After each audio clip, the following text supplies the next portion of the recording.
Hey guys, Nolan Strunk here. Just wanted to bring you a little truth for your day. Been sitting around thinking today, and I bought a couple of new bird feeders to put out. I bought a hummingbird feeder, which they're not in yet, or at least, they're not around where I live yet. And I also bought a finch feeder. Then I've got golden finches coming in, and then I've got red finches coming in. And it's just beautiful to watch them sit around and eat. Plus, I feed uh, black oil sunflower seeds to the cardinals, and I just love to watch these birds come in and eat and just sit around on these feeders, and they just sing and sing, and it's wonderful. And you know what? I'm thankful for that. And I know it's something simple, and to a lot of people it means absolutely nothing. But you've got to be thankful for what you have in your life. The Apostle Paul said, he said, I've learned to be thankful for what I have, making it simple, taking the scripture and making it simple. He's thankful for what he has. He's thankful for where he is, and he's thankful for what he's got.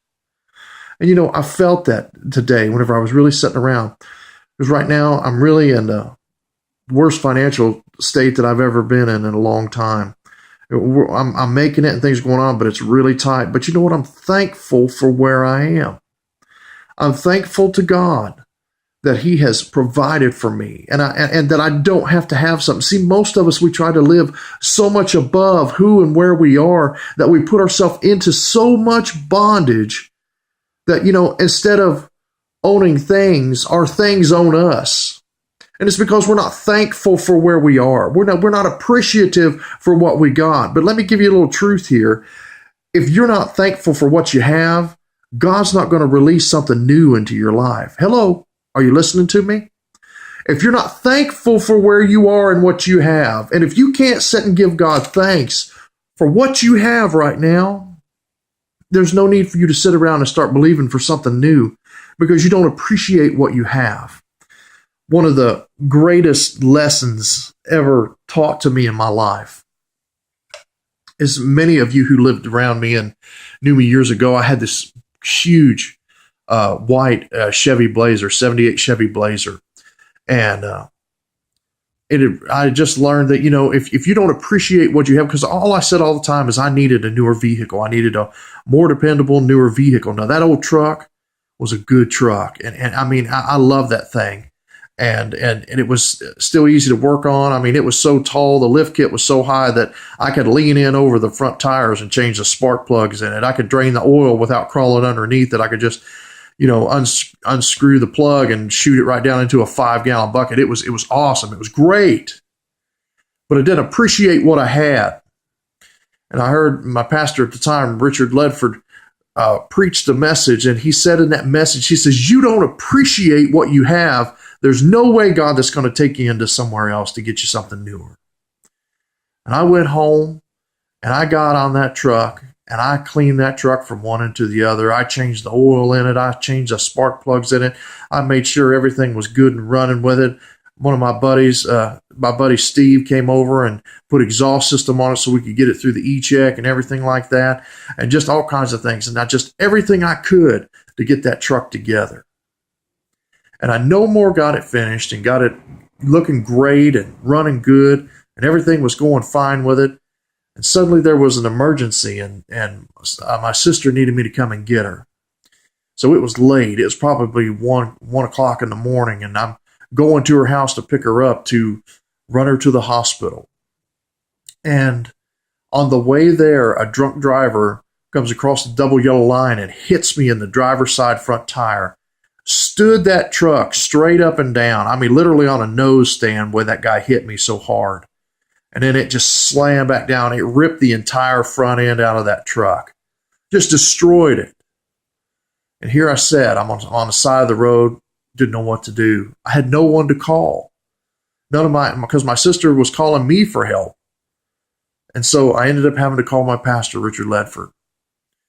And he came and got me in the middle of the night, took me home, and then had somebody come and get me on Sunday morning, a few hours from then, on Sunday morning, to bring me to church. And I got to church, and that man loaned me a vehicle, and I drove that vehicle for 4 years. 4 years. See, God provided for me. God provided for me because I started appreciating what I had. Now, that's just a small example. There's people who could probably get on here and tell you many different things of the same sort. You have to appreciate what you have. You have to respect what you have, or God, and trust God with what you have, or He's not going to give you anything else. Stop trying to live where the Joneses are and live where you are. Be thankful for where you are and what you have. Appreciate it. Take care of it. Clean that old dirty car. Take care of everything that you've got. Take care of that house that you're living in. It may be a dump to you. You think this is the worst place in the world and all this stuff going on. Have you done anything to it, or are you just walking in the door every day? Be thankful for what you have, because if you can't respect what you got, don't expect God to help you get to something else, because somebody's going to come for what you've got. And you know what? There are many people looking where you're so disappointed with what you have, they'd love to have what you got. Hello, did you hear me? They'd love to have what you got. I'm thankful to God that I learned a big lesson in my lifetime. Let's be thankful for where you are. I'm thankful for the small things. I'm thankful for the things that God gives me every day. Because see, blessings are coming your way constantly. But are you paying attention? Are you paying attention?